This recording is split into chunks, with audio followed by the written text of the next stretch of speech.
اور جواباً اس کے تاثرات پھر سے سپاٹ ہو گئے۔ پوری رات جس شخص کو عائشہ نے دیکھا تھا وہ چلا گیا تھا اور پرانا عبد الرحمن واپس آ گیا تھا، جو اس تھپڑ کی بابت ابھی تک اس سے خفا تھا۔ بس ایک ہی لمحے میں وہ ساری رات کے لیے بنا بکھرا سا عبد الرحمن غائب ہو گیا تھا۔ کوشش کرنا وہ کچھ دن تمہارے پاس ٹھہر جائے، میں جا رہا ہوں، فون کرتا رہوں گا، سنجیدگی سے کہہ کر وہ پلٹ گیا تھا۔ عائشہ ملال سے جاتے دیکھتی رہی۔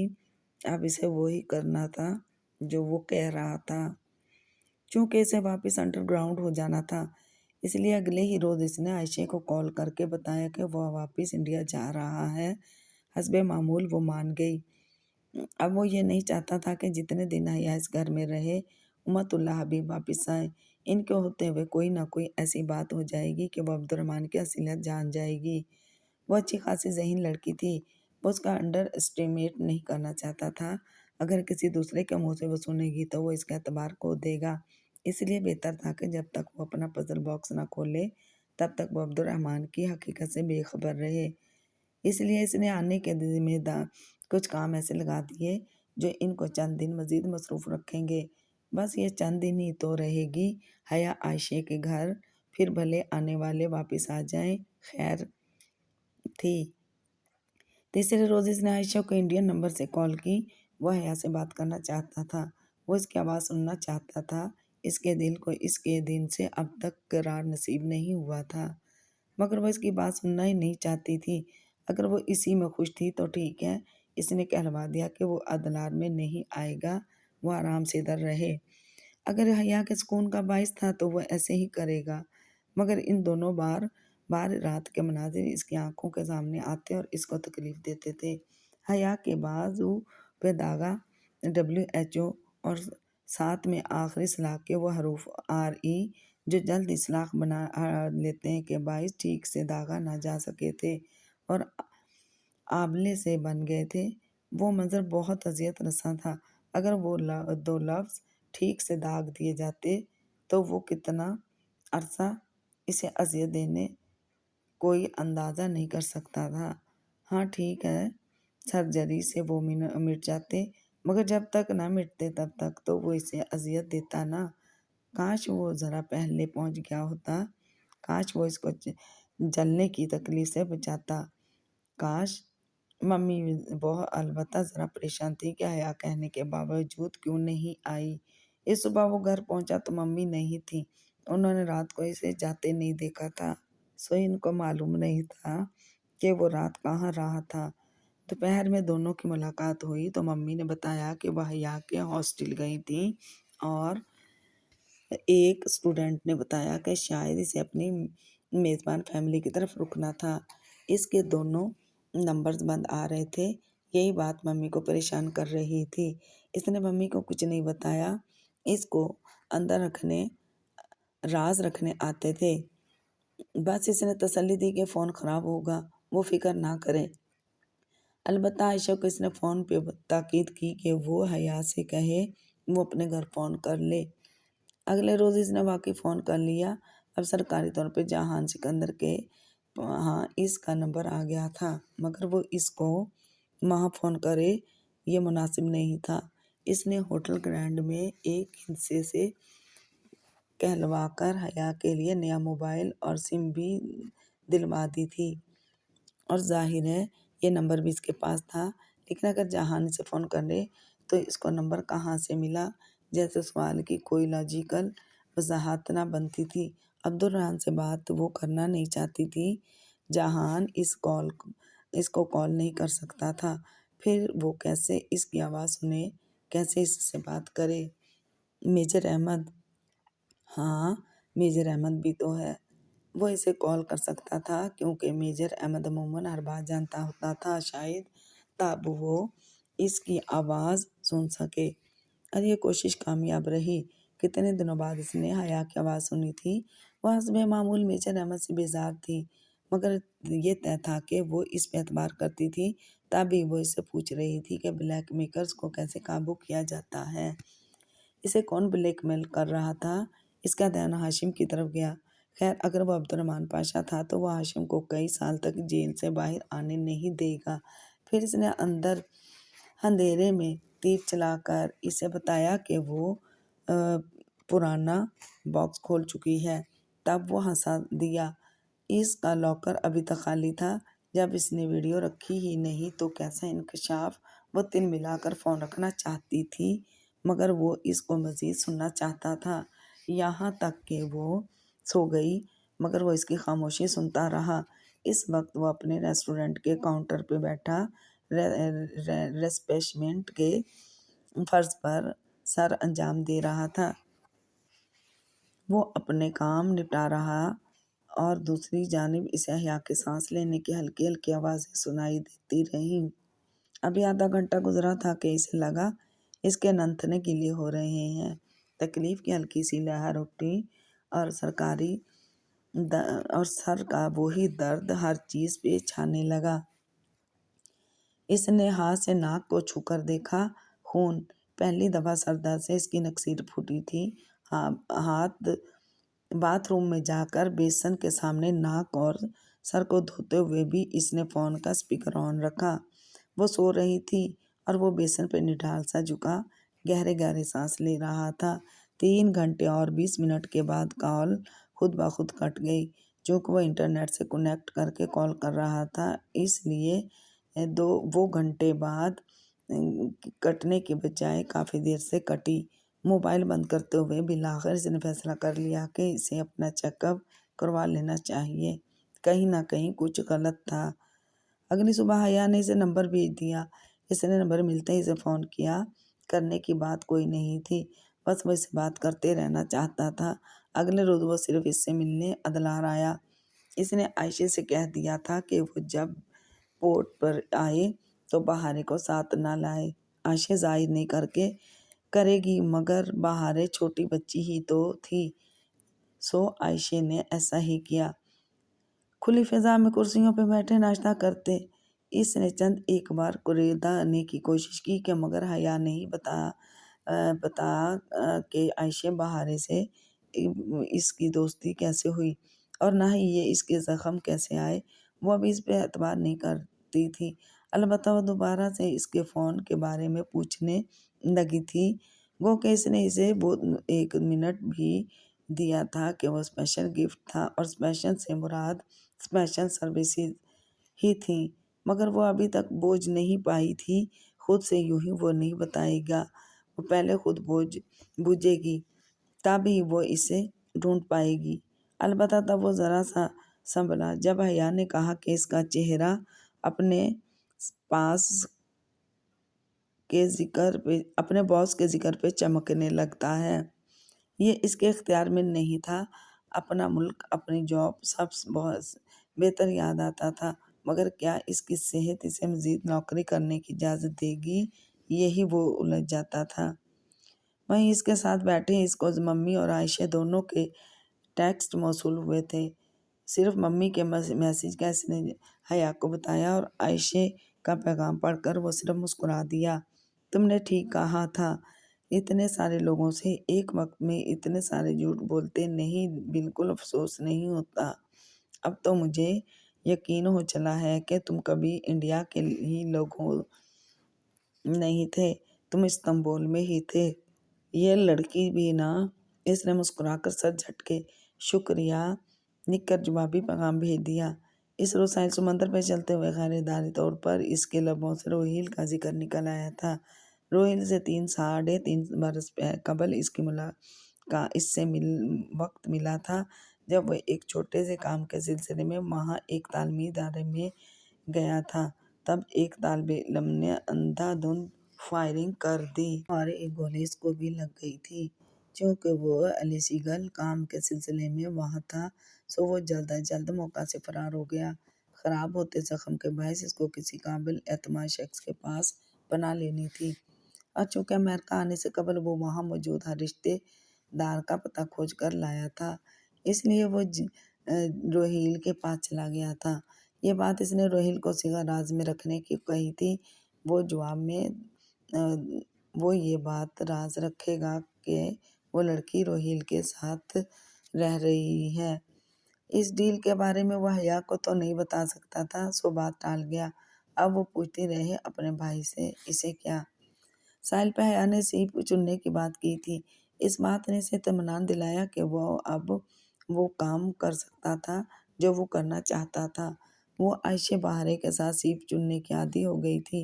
عائشہ کے اکثر سیب موتی سے بھرے ہوتے نکلتے تھے۔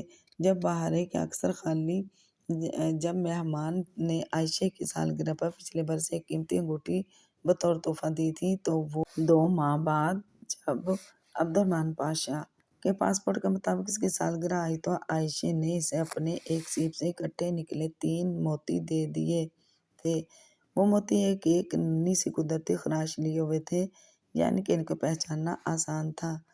اس نے عائشہ کو گو کہ اس لڑکی کے بعد بتا دیا تھا کہ وہ جلد یا بدیر ان کو چھوڑ دے گا، مگر اب جب تک وہ یہاں ہے اس کو خود کو ان 2 معصوم لڑکیوں سے دور رکھنا چاہیے۔ اس طرح کی جذباتی وابستگیاں مستقبل میں ان دونوں کا دل بہت بری طرح سے توڑ سکتی تھی۔ چھوٹا زخم بڑے زخم سے بہرحال بہتر ہوتا ہے۔ اس نے سوچا وہ عائشہ کو چھوڑ نہ زخم دے نہ تاکہ وہ مستقبل میں کبھی اس سے کوئی امید نہ رکھے۔ وہ 3 موتی آج وہ اپنے ساتھ لایا تھا۔ البتہ اس نے کسی اور طرح سے ان کو حیا کو دینے کا سوچا تھا، مگر جب وہ سیب کھولنے کے لیے چھرا لینے دور بیٹھے ان ٹورسٹس کے پاس گئی تو جہان نے رخ موڑ کر اپنی جراب کے ساتھ بندھا چاقو نکالا، اپنے سیب کو آدھا کاٹا اور تینوں موتی اندر کچھ اس طرح سے ڈالے کہ جب وہ حیا کے سامنے سیب کاٹے گا تو وہ یہی سمجھے گی کہ موتی اندر قدرتی طور پر موجود تھے۔ اگر وہ یہ کام عائشہ کے ساتھ کرتا تو وہ بھانپ لیتی۔ اس کو سیپوں کا تجربہ تھا مگر حیا نہیں جان سکتی تھی۔ اس کو یہ معلوم تھا کہ وہ مواقع کا انتظار کرنے والوں میں سے نہیں تھا، وہ موقع خود پیدا کرنے پہ یقین رکھتا تھا۔ حیا اس کے نکلتے 3 موتی دیکھ کر بہت حیران ہوئی تھی اور متاثر بھی۔ وہ خاموش مسکراہٹ کے ساتھ اپنے لیے خاموشی ستائش وصولتا گیا۔ کوئی اگر اس سے متاثر ہو رہا تھا تو وہ اس کو کیا جاتا تھا بھلا۔ یہ چند روز بعد کی بات ہے۔ ایک روز ایک بہت ضروری کام آن پڑا۔ اسے اچانک سے کچھ بہت اہم پیپرز کی ضرورت پڑ گئی جو ادلار میں اس کے کمرے میں رکھے تھے۔ اس نے عائشہ کو صبح میں فون کر کے پوچھا۔ وہ دعویٰ کرنے سے قاصر تھی۔ تمہارا بریف کیس کہ تمہاری الماری میں ہوگا اور وہ لاک ہوتی ہے، چابی بھجوا دو تو میں نکال سکتی ہوں۔ اس کا انداز سپاٹ تھا۔ تم رہنے دو، میں خود کچھ کر لوں گا۔ عائشہ کے لہجے کی خفگی وہ سمجھتا تھا۔ وہ یقیناً حیا کے پاس ان 3 موتیوں کو دیکھ کر بہت ہرٹ ہوگی، مگر ان دونوں کے لیے یہی بہتر تھا۔ جو بھی تھا وہ سمجھدار لڑکی تھی، اس نے خاموشی اختیار کر لی تھی۔ وہ اس کا اشارہ سمجھ گئی تھی۔ ویسے بھی دلوں کا سکون محبت پا لینے میں نہیں، اللہ کا ذکر میں ہوتا ہے، اور وہ جانتا تھا کہ عائشہ کو دل کا سکون ہمیشہ نصیب رہے گا۔ اسی شام عائشہ اور بہارے کو ایک جاننے والوں کے گھر فوتگی میں جانا پڑ گیا۔ شام میں جب وہ ادلار آیا تو وہ دونوں گھر نہیں تھی۔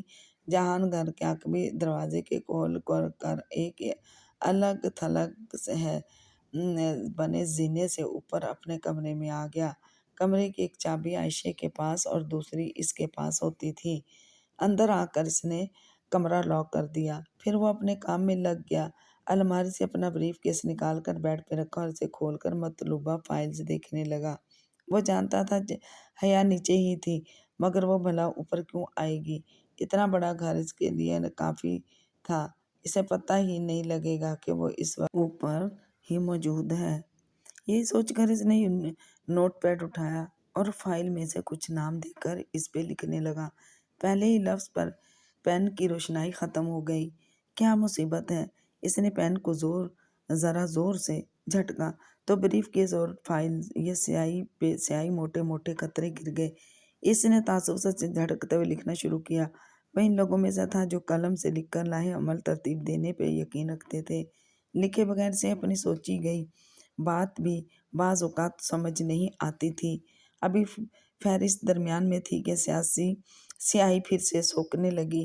اس نے دوبارہ قلم جھٹکا، موٹی موٹی بوندیں پھر سے بریف کیس پہ گری۔ اس سے قبل کہ وہ عبد الرحمن پاشا کی نفاست پسندی کے قتل پہ افسوس کرتا، کمرے کے دروازے کے لاک میں چابی گمانے جانے کی آواز آئی۔ لمحے بھر کو تو واقعی سکتے میں رہ گیا۔ عائشہ باہر واپس آ گئیں یا وہ حیا تھی؟ وہ جو بھی تھی ایک ایک کر کے چابیاں لگا رہی تھی۔ وہ عائشہ نہیں ہو سکتی تھی۔ عائشہ کو پتا تھا کہ وہ دروازہ کون سی چابی سے کھلتا ہے۔ اللہ اللہ، دوسری چابی تک اس نے آنن فانن بریف کیس بند کیا اور الماری میں ڈالا۔ تیسری چابی تک وہ باتھ روم میں جا کر دروازے کے پیچھے کھڑا ہو چکا تھا۔ چوتھی چابی پہ دروازہ کھل گیا۔ وہ حیا ہی تھی اور وہ اندر کمرے کا جائزہ لے رہی تھی۔ اس نے باتھ روم کے دروازے کی دراز سے دیکھا، وہ اب الماریاں کھول رہی تھی۔ جلدی میں وہ نہ بریف کیس بند کر سکا تھا نہ ہی آخری الماری، سو حیا سے بالآخر آخری الماری کھل گئی تھی اور اب وہ اس کا بریف کیس نکال کر بیڈ پہ لے آئی جہاں چند لمحے قبل وہ بیٹھا تھا۔ اصولاً اس جگہ کو گرم ہونا چاہیے تھا، بلکہ چادر پہ شکنیں بھی پڑی تھیں، مگر وہ بریف کیس کی جانب اتنی متوجہ تھی سو محسوس نہ کر سکی۔ احمق لڑکی! اندر تو اس کے ڈاکومنٹس تھے، برگر کنگ کی فائل بھی تھیں۔ وہ ایسے پکڑے نہیں جانا چاہتا تھا۔ اگر وہ ایسے پکڑا گیا تو وہ کبھی اس کا یقین نہیں کرے گی اور اوہ نہیں، اس کا بیگر بھی اندر تھا۔ وہ اس کا پیجر ہی نہ کھول لے۔ اسے شدید غصہ آیا، خود پر بھی اور حیا پہ بھی، مگر وہ جانتا تھا کہ اسے کیسے وہاں سے نکالنا ہے۔ اس نے اپنے موبائل سے پیچر کو ہیپ دی، نتیجن پیچر بجنے لگا۔ حسب توقع حیا نے گھبرا کر بریف کیس بند کیا اور الماری میں ڈالا۔ وہ واقعی گھبرا گئی تھی، سو چند لمحوں بعد وہ کمرے سے باہر تھی۔ دروازہ دوبارہ اندر سے لاک کرتے ہوئے اس نے دوسرے نمبر سے گھر پہ فون کیا۔ 5ویں گھنٹی پہ حیا نے بھاگ کر فون اٹھایا۔ اگر آئندہ آپ نے میرے کمرے کی تلاشی لی تو اپنے پیروں پہ گھر نہیں جائیں گی۔ بہت غصے سے اس کو کھری کر سناتے ہوئے وہ یہی سوچ رہا تھا کہ اب اس لڑکی کو اس کے گھر سے چلے جانا چاہیے۔ حیا وہاں رہ کر صحت یاب ہو، وہ یہ چاہتا تھا، مگر وہ اس کی جاسوسی کرے یہ وہ ہرگز نہیں چاہتا تھا۔ پھر رات میں یہی بات اس نے عائشہ سے کہی کہ اب حیا کو وہاں سے چلے جانا چاہیے۔ ابھی اس کی سپرنگ بریک بھی ختم نہیں ہوئی، 2-4 دن تو وہ اوپر بھی ٹھہر سکتی ہے، اس سے زیادہ وہ دور نہیں رکے گی اور میں اپنی مہمان کو خود سے جانے کے لیے نہیں کہوں گی۔ مگر یہ 2-4 دن بھی جہان کے لیے کسی سزا سے کم نہیں تھے۔ وہ جانتا تھا کہ حیا صرف اطلاع میں 2 وجوہات کی بنا پہ رکی ہوئی ہے۔ ایک یہ کہ استنبول میں وہ زخموں والا چہرہ لے کر نہیں جانا چاہتی اور دوسرا تجسس، وہ اس شخص کے بارے میں زیادہ سے زیادہ جاننا چاہتی تھی جو کافی عرصہ سے ڈسٹرب کرتا رہا تھا۔ ہاں ٹھیک ہے، اس نے حیا کو بہت تنگ کیا تھا، مگر اب تو وہ بیچارہ باز آ چکا تھا، مگر حیا باز نہیں آتی تھی۔ 2 روز قبل کی ڈانٹ بھلا کر اس دن حیا نے خود اس کو کال کر کے اس سے بات کی تھی۔ اسے باہر کے لیے اس جیولری شاپ کا پتہ پوچھا تھا۔ جواباً اس نے بتا دینے کی بجائے واؤچرز بھجوا دیے۔ کون سا اس کا اپنا پیسہ تھا، سب انہی لڑکیوں آنے اور پاشا کا ہی تو تھا، سو اس نے وہی کیا جو ٹھیک تھا۔ زیادہ وقت نہیں گزر رہا تھا کہ ایک روز بیوک ادا فون کرنے پہ اسے حیا کا ہیلو سنائی دیا۔ اس نے جلدی سے بنا کچھ بولے پہلے ڈائس کور پر آن کیا اور پھر بات کرنے لگا، مگر جو بات حیا نے آگے سے کہی وہ اسے غصہ دلانے کے لیے کافی تھی۔ بالآخر وہ جان ہی گئی تھی کہ عبد الرحمن پاشا کا ایک دوسرا بھائی بھی تھا۔ وہ پاشا بے کا نام نہیں لے رہی تھی، مگر نام بھی وہ جانتی ہی ہوگی یقیناً۔ ساتھ میں وہ اخبار میں سے اس کے متعلق آرٹیکل لکھنے کی بات بھی کر رہی تھی۔ اس سے آگے جہان کے برداشت کی حد ختم ہو گئی تھی۔ یہی ڈر تھا اسے، وہ 2 زندگیاں مینج نہیں کر پائے گا، اور اب وہی ہو رہا تھا۔ اس سے زیادہ وہ حیا بیوک ادا میں رہے اسے گوارا نہیں تھا۔ 2 روز بعد یوں بھی اسے اپنے عبد الرحمن پاشا کے